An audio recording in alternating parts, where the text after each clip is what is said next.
They said she's crazy. Lock her forever.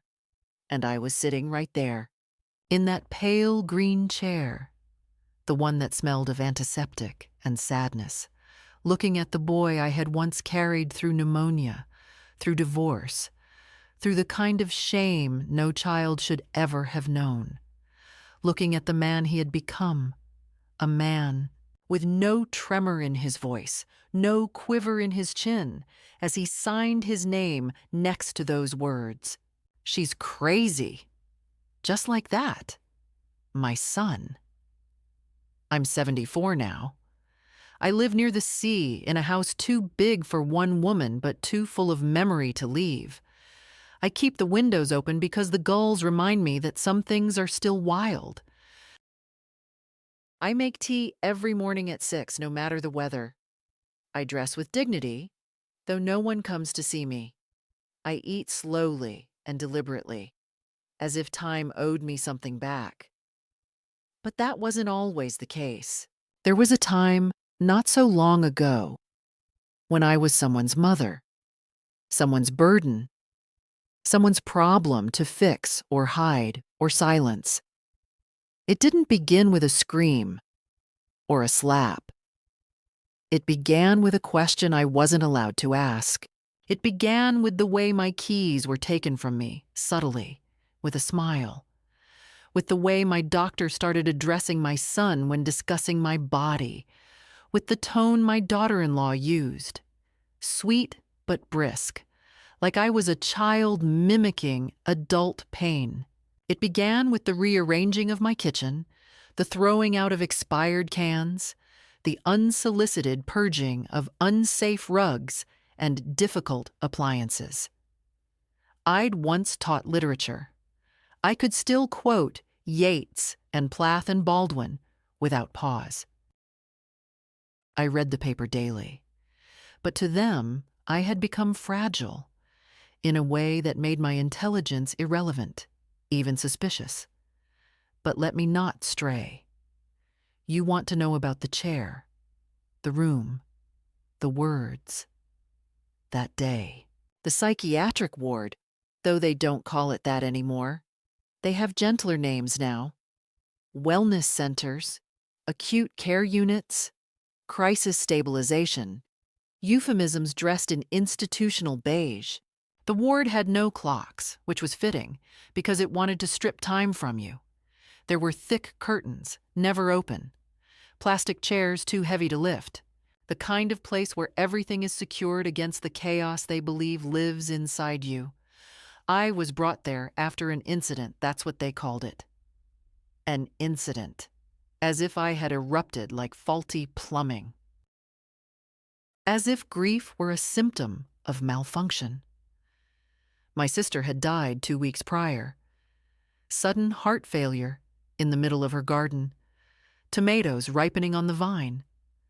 I'd loved her more than I knew.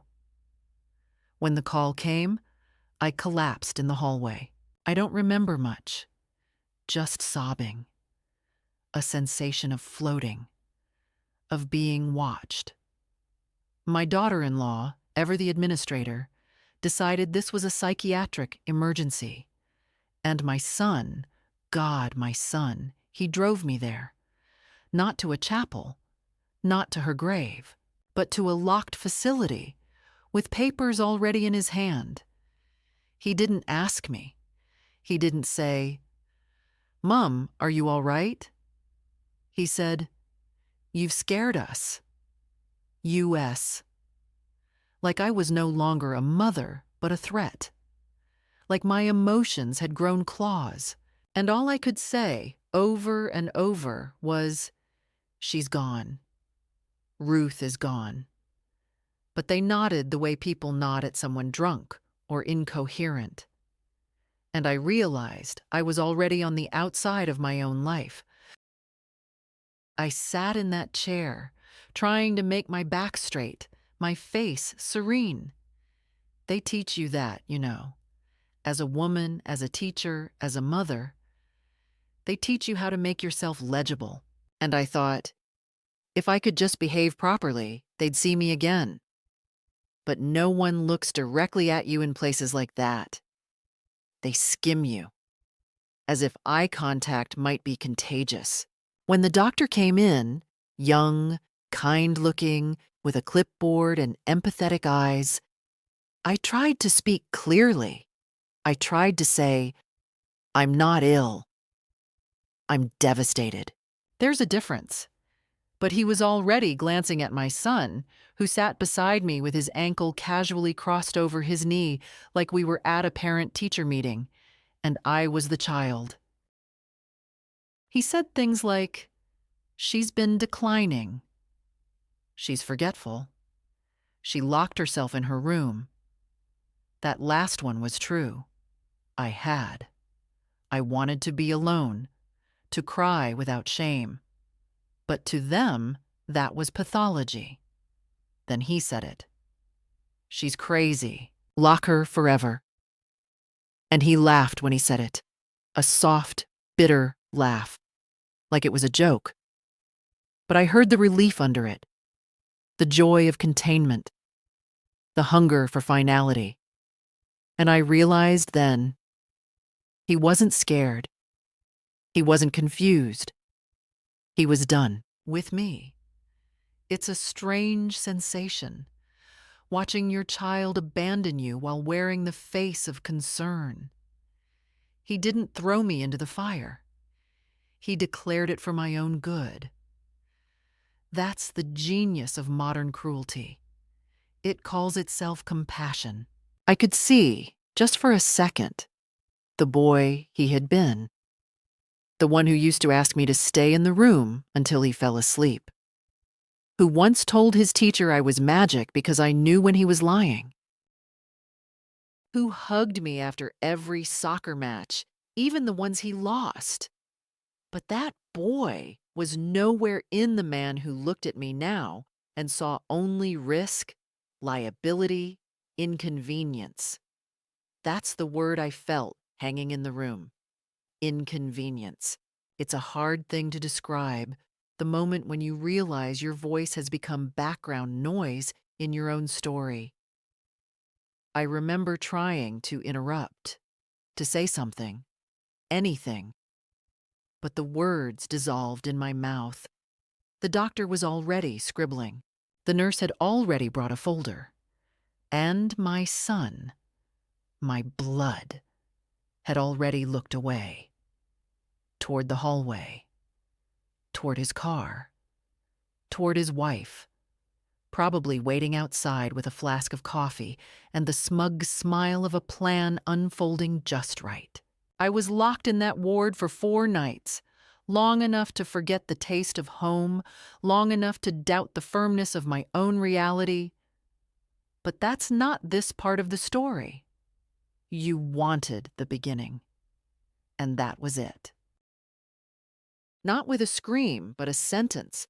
Not with a breakdown, but a betrayal dressed in protocol. Not with madness, but with grief and a son who mistook it for danger. They said, "She's crazy. Lock her forever." And I was sitting right there. The betrayal didn't fall from the sky. It was prepared, folded neatly into 1,000 small gestures, like sheets tucked too tight around a hospital bed. You only notice you're trapped when you try to move. And I moved too late.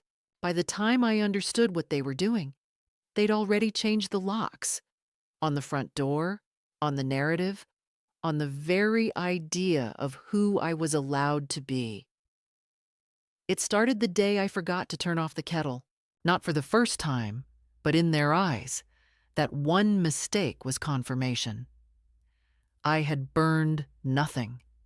The kettle has an automatic shutoff. There was no danger, just a hiss of water, a whistle, steam curling into the air like an old ghost.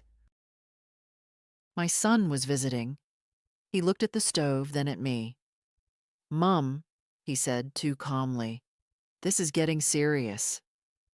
I remember smiling, trying to ease the room. I said something silly.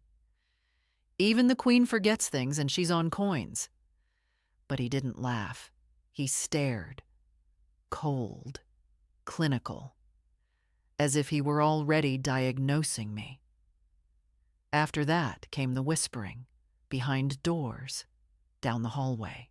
My daughter-in-law never liked me. That's fine. I wasn't auditioning for sainthood. But she resented that I lived in the house I paid off. She resented the space I took. Her tone grew sharper, her visits more frequent, her hands on my things. Folding blankets I'd just folded, wiping counters I'd just cleaned, tossing expired boxes I'd stocked with care. One afternoon, I found her in my bedroom, going through a drawer. "Looking for the emergency contact list," she said. I didn't ask why she needed it. I should have. I know now. She wanted numbers for doctors, lawyers, anyone who could declare me unfit. She was building a case. But the real fracture came when I lost my temper. Gently, but publicly. We were at a brunch, a friend's birthday. I had 2 mimosas, not 3. They'd seated me next to a woman who kept talking about how her children managed her medications, her diet, her schedule. She said it proudly, like it was love, I muttered. Not to her, not loudly. It's not love if they manage you like an account. My daughter-in-law heard. She stiffened like I'd slapped her. That night, she told my son I was combative. He didn't argue. He agreed. 2 days later, he brought over a folder. I can still see the tabs. Medical, legal, housing.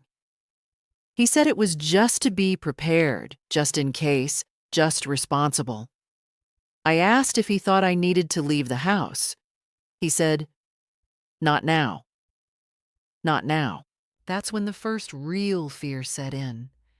That I was no longer in a relationship of love, but of contingency. They were preparing for the moment I became inconvenient enough to remove, and I didn't help myself.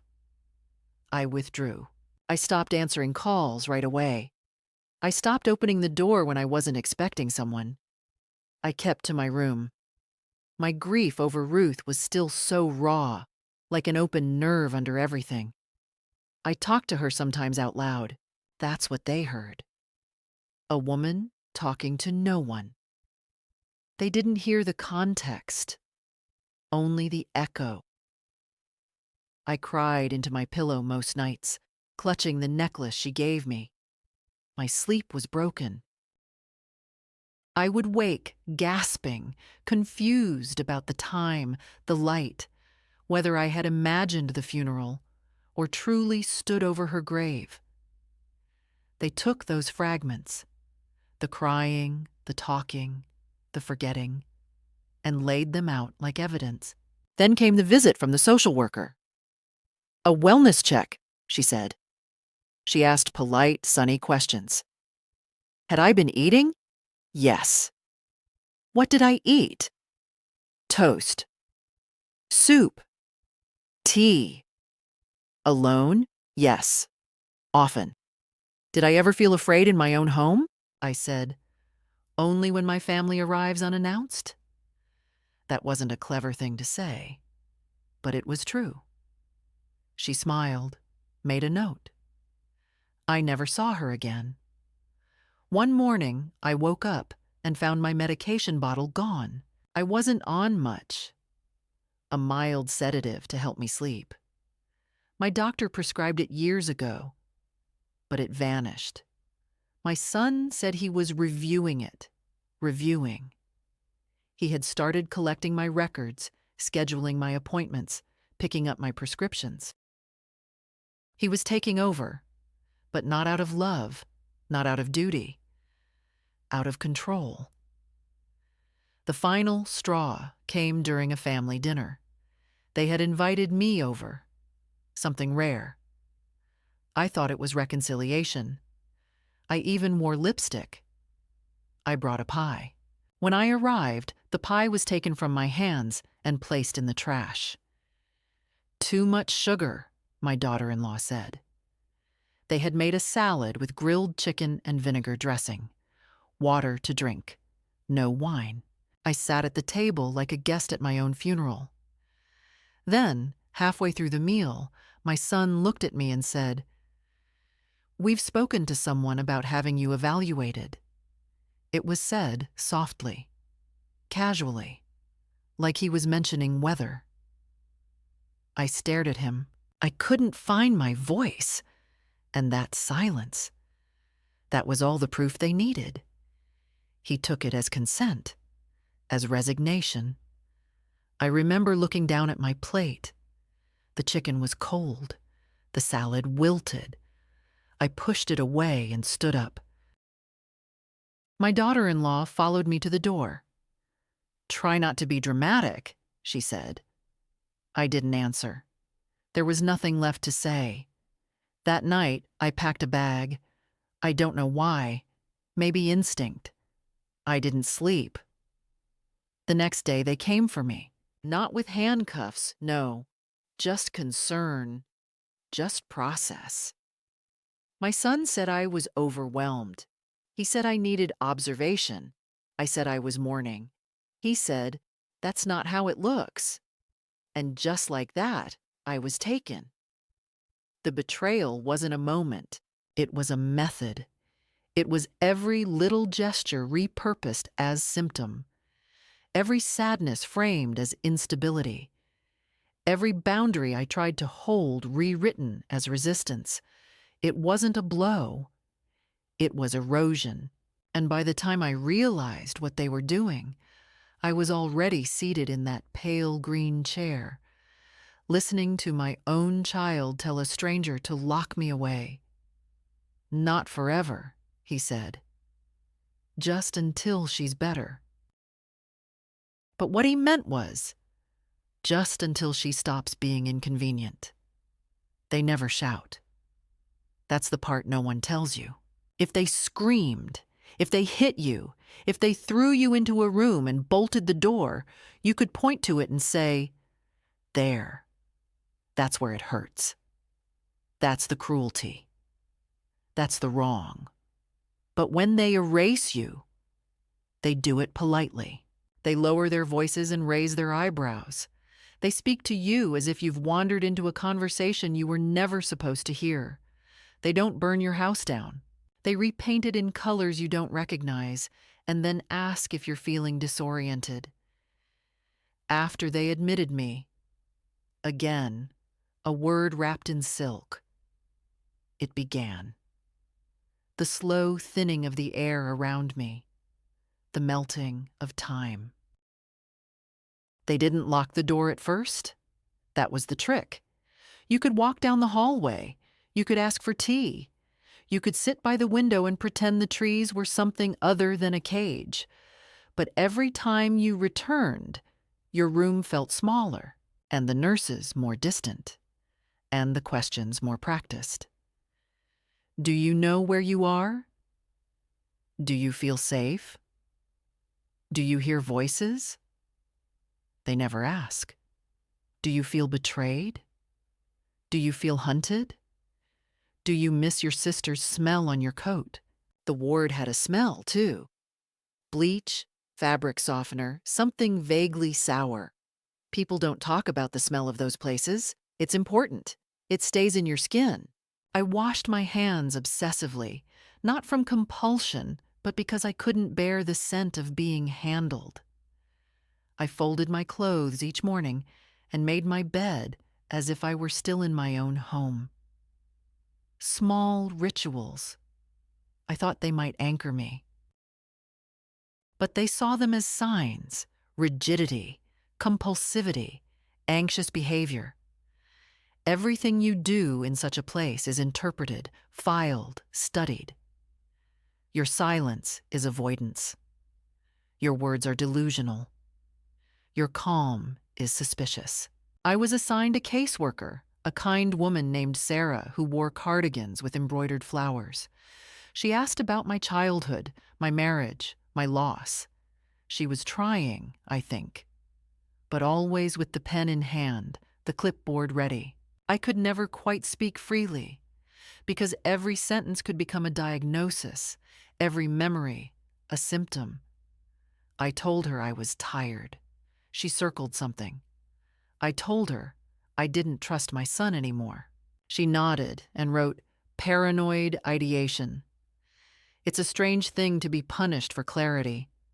To name the person who hurt you and watch the system conclude you've lost your mind. Back home, or what was once home, I learned that they had begun moving things. Not just tidying, but removing. A neighbor visited me, quiet and wide-eyed, and whispered that my favorite armchair had been picked up, along with several boxes of books. They said you wouldn't need them. I remember blinking slowly, as if the information had come from underwater. What else had they decided I wouldn't need? My slippers? My memories? My name? My daughter-in-law took over my affairs. She called it temporary, a health proxy. But the bank statements began arriving in her name. When I tried to call the utility company, they said I was no longer listed. I laughed at first, not out of humor, but disbelief. I had paid that bill for 40 years. I had chosen that account, set up the online portal myself. Now I didn't exist.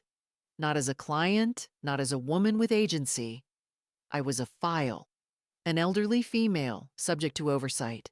In the ward, I was told to attend group therapy. They called it community processing. We sat in a circle like children in a classroom, only no one smiled and no one laughed. Most people stared at the floor. One man muttered to himself, rocking slightly. A woman kept showing us a crumpled photograph, saying, "This is my daughter, but she says I'm not her mother." I felt a sick twist in my stomach. That could be me. That was me. Only the photograph hadn't been taken away. The child had. When I did speak, I was careful. I said things like, "I'm here because of a misunderstanding." I said, "My family overreacted." I even said, "I'm not sure I belong here." No one responded. Not the other patients. Not the therapist. The silence was like molasses. It made everything slow and sticky and hard to breathe. Afterward, the therapist asked to speak with me privately. She said I had difficulty accepting the legitimacy of my condition. I wanted to laugh again, but my throat closed up. I said, "What condition?" She smiled the way people smile at strangers who've just insulted them. I realized then that reason was not the currency of this place. Compliance was. They adjusted my medication. I was told it would help me sleep. I didn't ask questions, but I noticed the changes. My dreams became murky, heavy. I forgot the days of the week. My handwriting trembled. I dropped my spoon during lunch and cried, not from sadness, from the sudden realization that I had become clumsy. I, who had played the piano. I, who had typed thousands of pages with perfect fingers. Now I spilled soup, and they nodded, as if I had confirmed their suspicions. Letters arrived from people who hadn't seen me in years. My niece wrote, asking gently if she should come visit, but then apologized for being too far. My former colleague from the university sent a card, "Thinking of you." No one asked if I was okay, only if I was getting help. No one said, "Do you want to come home?" Only, "Do you feel safe where you are?" Safe. Such a useless word. As if safety were a room with soft walls and fluorescent lights. I began to count things. Tiles on the floor. Screws in the vent. Cracks in the ceiling paint. It gave me something to do. something no one could interpret. But even that they watched. One nurse said I was ruminating. I told her I was counting because no one listened when I spoke. She patted my arm. The way you pat a pet. I realized she didn't believe me either. The hardest part was not the confinement, not the indignity, not even the medication. It was the gaze, the way everyone looked at me as though my soul had become corrupted, as if they were watching a woman erode in real time and calling it a process of healing. I said once to another patient, a silent woman named Margie, who folded tissues into birds, "I think I'm still sane." She nodded, then whispered, "That's the most dangerous thing to say here." And she was right. Sanity in such places is not a state. It's a threat. Each day bled into the next. Meals came on plastic trays. The eggs always cold. The coffee always burnt. We were given puzzles to complete. Books with the last 10 pages torn out. We were allowed outside once a day, in a fenced-in yard that smelled of cigarettes and wet grass. There were no birds. I used to listen for them, but even they stayed away. My son visited once. Just once. He brought flowers, lilies. I hate lilies. Always have. Funereal. He didn't stay long. He asked if I was adjusting. I said, "To what?" He smiled and said, "You'll feel better soon." I looked at him and felt nothing. Not rage, not sadness, just absence.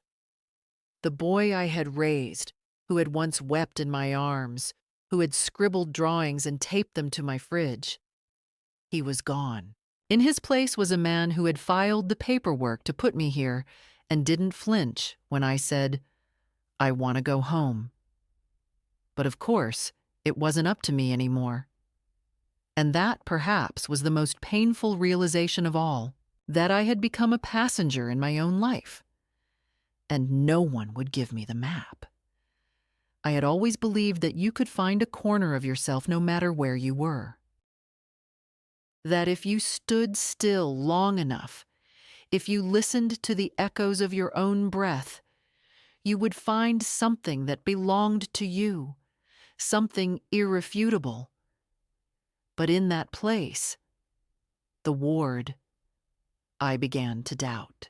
It wasn't just the walls closing in or the constant vigilant stares. It wasn't even the way the days seemed to stretch and coil like old rubber bands. It was the fact that I had become something they could shape, something they could file away under a diagnosis that didn't reflect who I was, but what they needed me to be. The moment I began to accept their version of reality was the moment I lost my way. And yet, I found something I hadn't expected. It wasn't freedom. Not yet. But it was a spark, a shift inside, like waking up to the fact that you've been holding your breath without realizing. I didn't know it then, but it would be the first step toward reclaiming myself. The first step in the long process of realizing that they hadn't taken everything. Not yet. Her name was Lisa, and I can still see her sitting there. The nurse, not my daughter-in-law. Lisa had been a quiet, unobtrusive figure in the ward.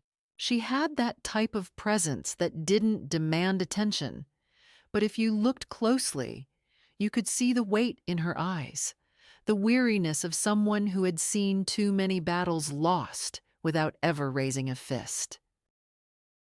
She had been the one to talk to me first, the one who had noticed the tension in my shoulders the day after my son's last visit, when he had left me behind like I was a broken appliance.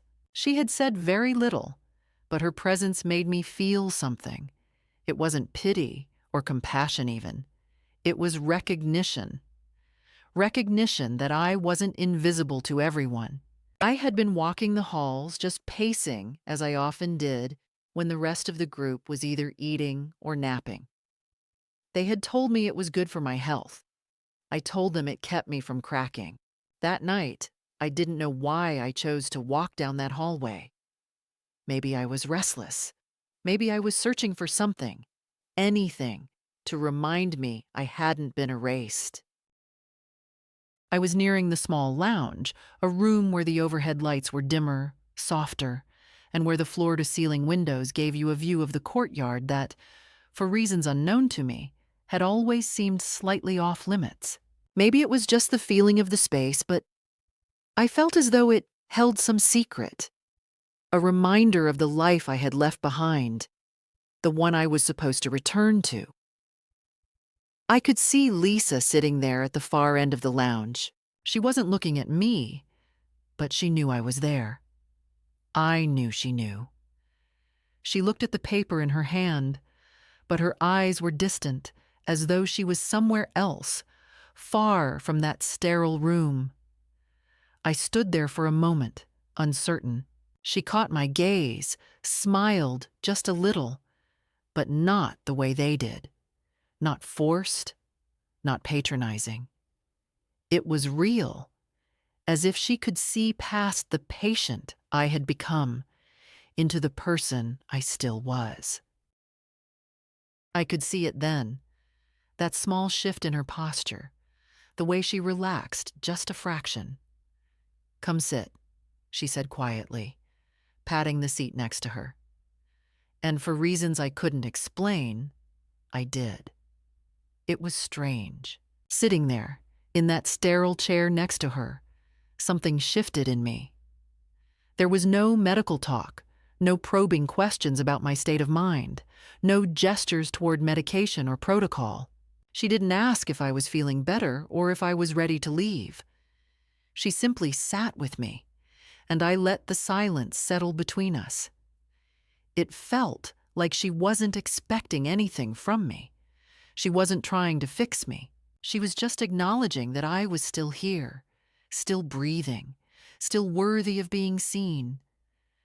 For the first time in days, I could feel a pulse of something familiar, something alive within me. I didn't say anything, not at first. But then, as the silence stretched between us, something inside me loosened. I looked at her and said, "I don't belong here." It was the first time I had said it out loud, the first time I had allowed myself to say it with conviction. She didn't respond right away, but she didn't need to. Her eyes softened, and she gave a slight nod, as if she understood something I hadn't yet articulated to myself. "I know," she said quietly. "I can see that. But sometimes, it takes a while to see yourself clearly. You're not crazy, you know. You're just lost." It was the word lost that got to me. I hadn't heard it put like that before. I had been grieving, and I had been heartbroken, and I had been so tired. But lost? It was something I hadn't been able to admit. I thought I had lost my sister, and in doing so, I had lost myself. But what if it was something else? What if I wasn't completely gone? What if somewhere I was still there? The thought settled in me like a faint warmth, a possibility that hadn't been there before. We didn't talk about it again, but Lisa's words stayed with me. I started to pay more attention to the small things in my days. The way the light came through the windows in the morning, how the flowers in the courtyard bloomed with more resilience than I ever gave them credit for, how I still had the ability to watch the sky change with the time of day. I was still capable of noticing beauty, of finding meaning, and maybe, just maybe, that meant I wasn't as lost as I had thought. I began to push back, not violently, not in the way they expected, but in the small, subtle ways. I started asking for things. I asked for a book to read. I asked for a different blanket, one that smelled like lavender, like something familiar. I asked for tea in a proper mug, not a plastic cup. At first, they didn't take me seriously. They thought I was still just adjusting, as they called it. But the requests kept coming. The nurses began to hesitate, to look at each other. I was no longer the passive patient they had made me out to be. I was a woman who was starting to remember what it felt like to choose. Then, one day, a different nurse came in with a small bag, something I hadn't expected. It wasn't prescribed, wasn't part of the routine. It was a plant, just a small potted violet, placed carefully on my nightstand. I could hear her soft voice as she placed it there. "I thought you might like something bright." And for a moment, I allowed myself to believe that maybe I could bloom too. Maybe I wasn't as far from myself as I had believed. Maybe, just maybe, I still had room to grow. That was the beginning of something different. I couldn't name it right away. I wasn't entirely sure what had shifted. But the walls, though still present, felt less suffocating. I was no longer just waiting for the days to pass, for someone to make decisions for me. I was starting to make my own choices.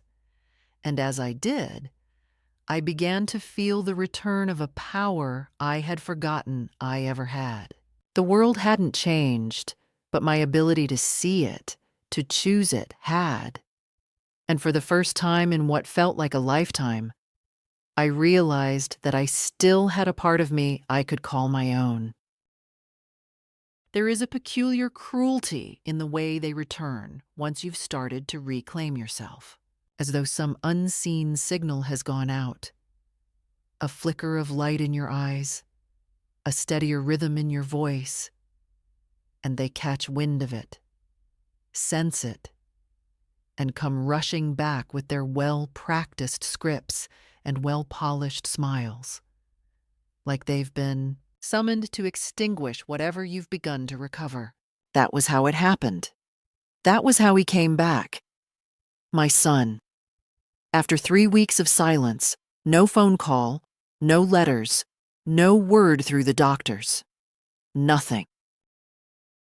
And then, one morning, like an echo you'd almost forgotten how to brace for, he walked through the door of the ward, carrying a coat I hadn't asked for, and a tone I recognized too well. The tone of someone who believed they were still in charge. The coat was beige. I remember that. I remember it because I hate beige. Always have.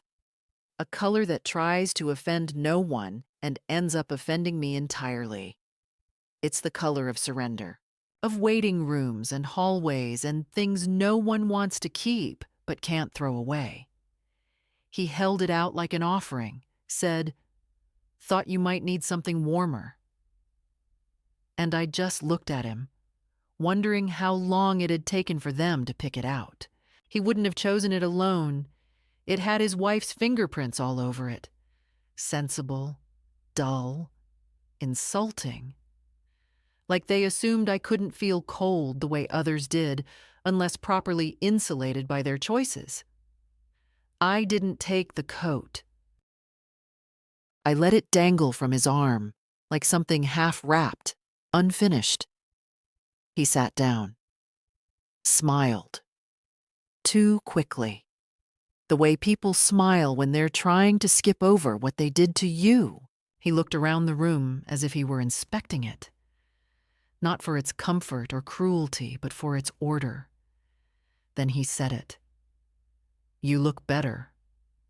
No warmth, no sincerity. Just that. "You look better." As if I had been redesigned to specification. I didn't respond. I didn't thank him. I didn't say it was nice to see him. It wasn't. What I felt was something colder than absence. It was betrayal that had settled, ossified into something dense and unmovable. And yet, beneath it, a small voice whispered, "Don't show your teeth. Not yet. They are still watching." And so I said, simply, "I'm tired." He nodded, folded his hands in his lap, glanced at the nurse stationed at the door. "We've been talking to Dr. Harrow," he said. "They think you're making progress." "That's good." His voice was strange, not relieved, not hopeful, more like he was reading a report aloud, a quarterly update. I asked, "We?" He blinked. "Sorry?" I said again.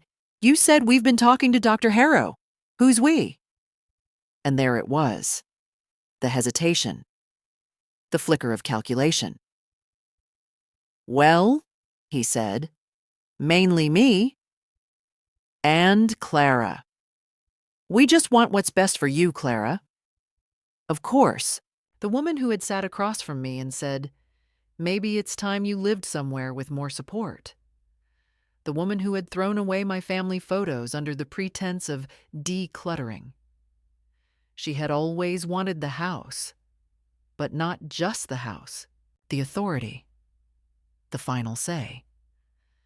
I asked him what they were planning. He shook his head like I was being paranoid.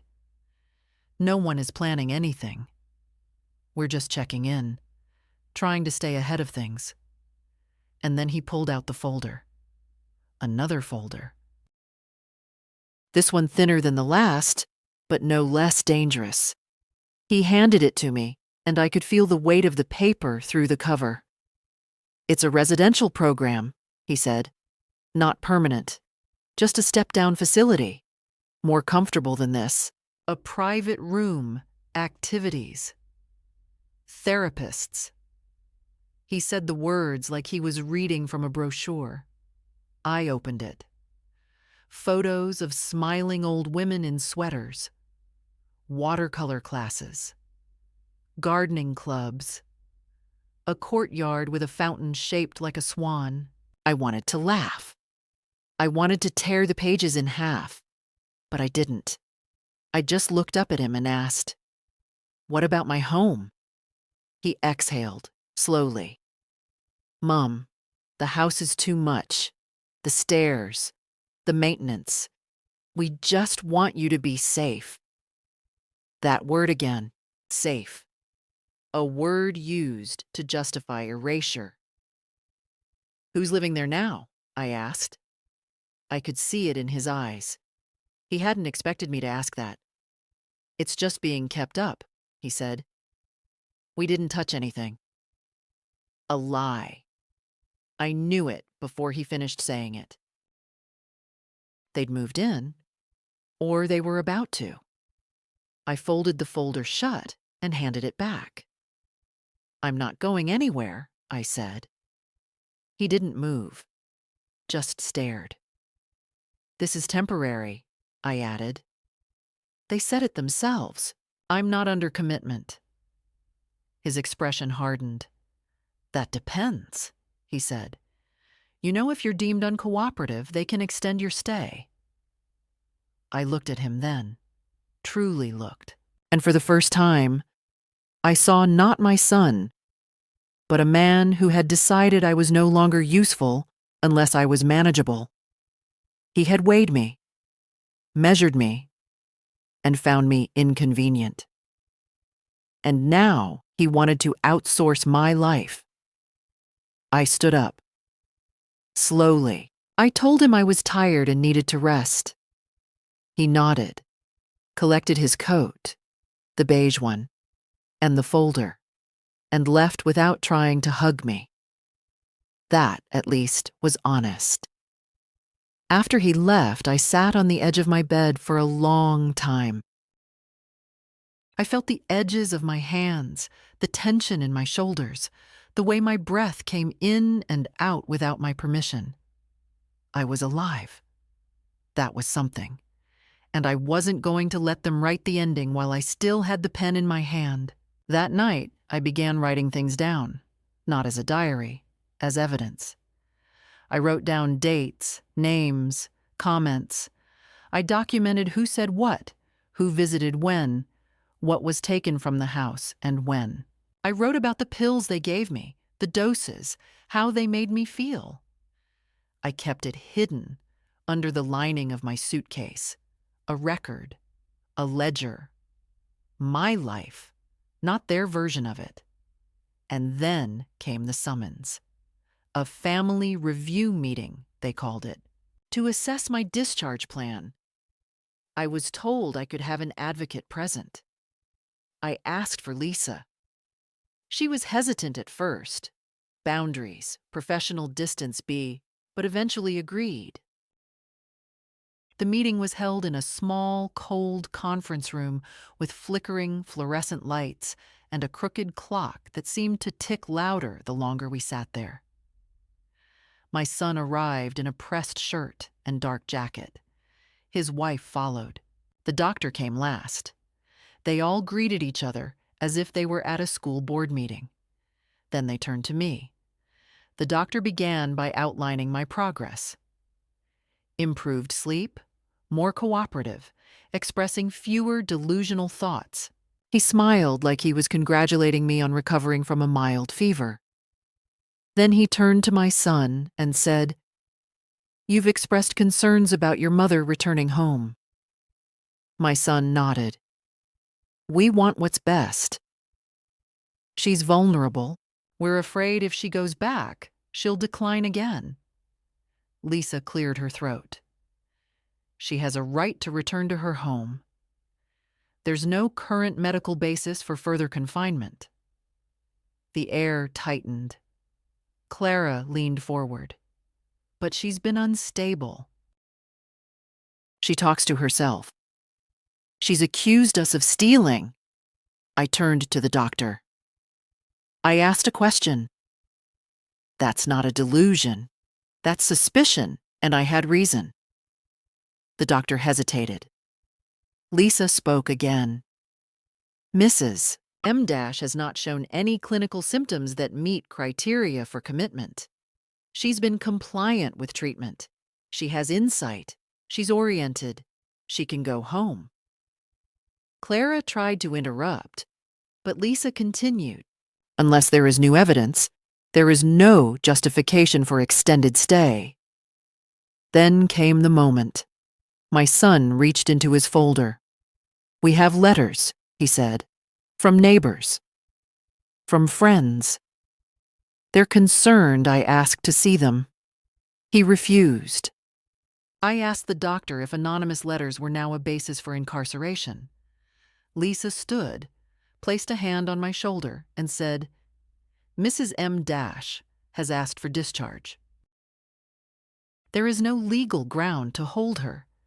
And then, with all the calm I had gathered over the past weeks, I turned to the doctor, looked him in the eye, and said, "May I borrow your pen?" He paused, confused, but handed it to me. I took the discharge form, and instead of just signing for myself, I wrote my son's full name at the top. I wrote, "Not to be allowed power of attorney, not to be granted access to financial or medical records, not to be consulted in care decisions." I handed it back. The room fell silent. My son stood. "This is absurd," he said, but no one moved, not even the doctor. And in that stillness, I felt something rise in me. Not anger, not even triumph, just clarity. For the first time in months, the story was mine again.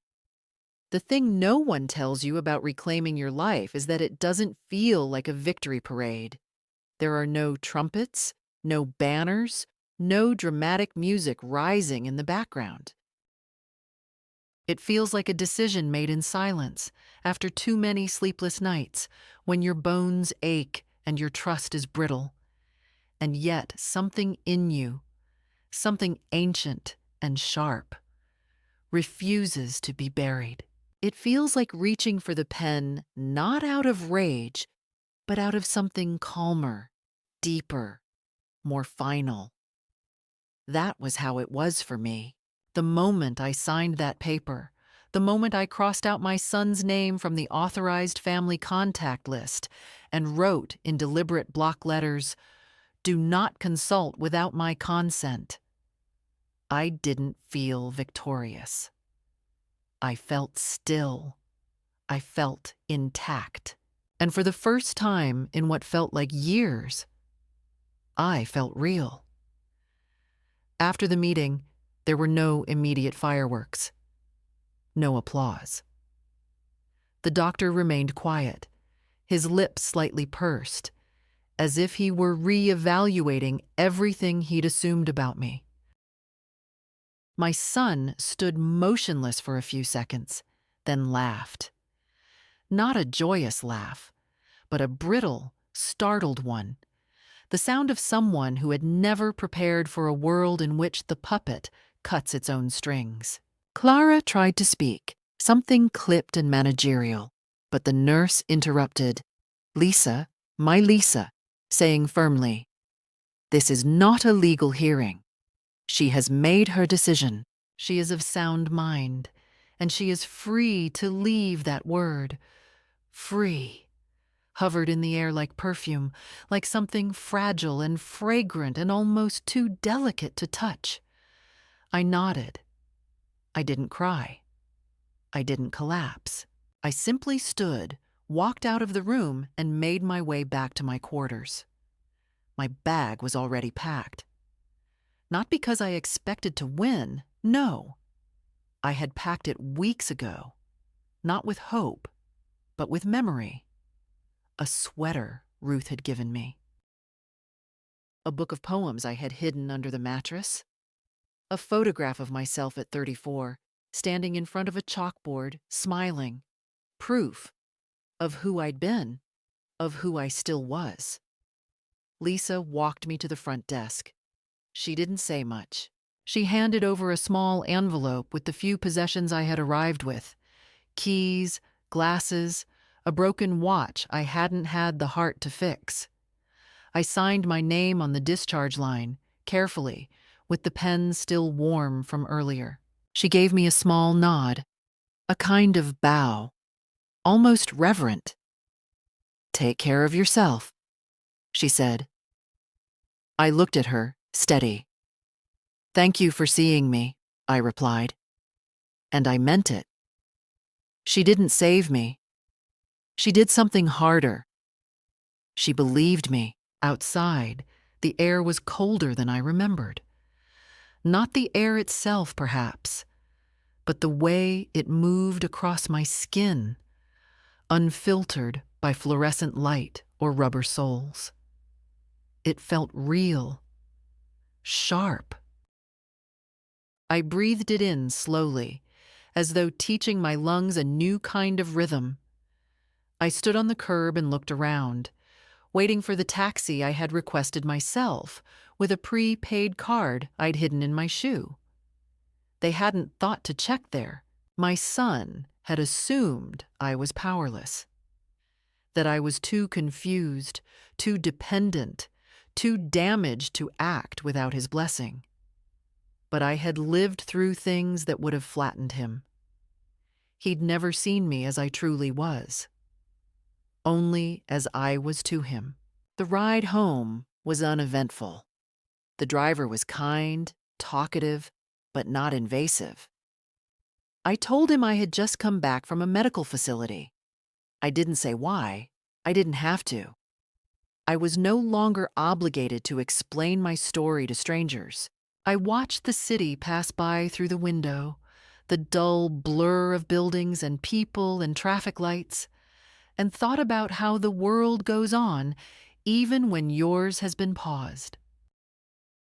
It was disorienting, almost insulting, that trains still ran, that dogs still barked, that shops still opened and closed on schedule.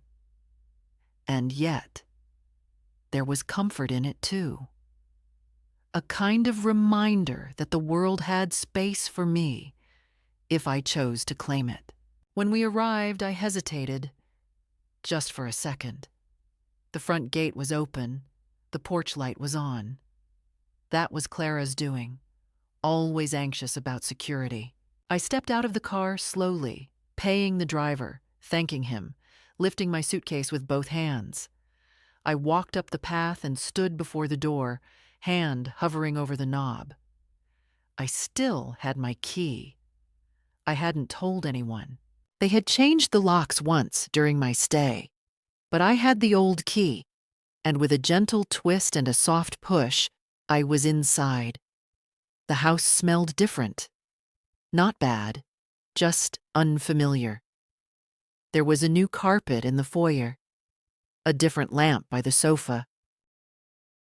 My chair, my blue velvet chair, was gone.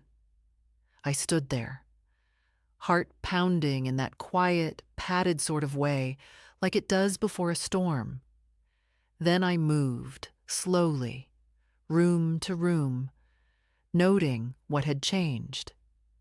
The bookshelf had been rearranged. My letters were gone. My tea set was boxed up and placed in the garage. My bedroom now had beige sheets, Clara's favorite. The insult was precise. But here's the thing. They weren't home. They hadn't expected me. I had arrived before they could stage the transition, before they could reassert their narrative. I walked into the kitchen and found a note on the counter. Gone to IKEA, back in a few hours. I read it 3 times. Then I placed it back down, delicately, as if it were evidence. And then I began. Not with screaming, not with smashing plates or throwing books. Number. That would have given them what they wanted. A scene, a spiral, a tantrum. Instead, I did something far more dangerous. I restored myself. I went to the bedroom and stripped the bed, pulled off the beige covers, folded them neatly, placed them in the hallway. Then I opened the cedar chest at the foot of the bed. They hadn't dared move it. And pulled out the quilt Ruth had given me for my 60th. It smelled faintly of lavender and dust. I spread it out across the mattress. Smooth, deliberate. Next I went to the kitchen, boiled water, found my old mug, chipped but familiar, buried behind the new glassware.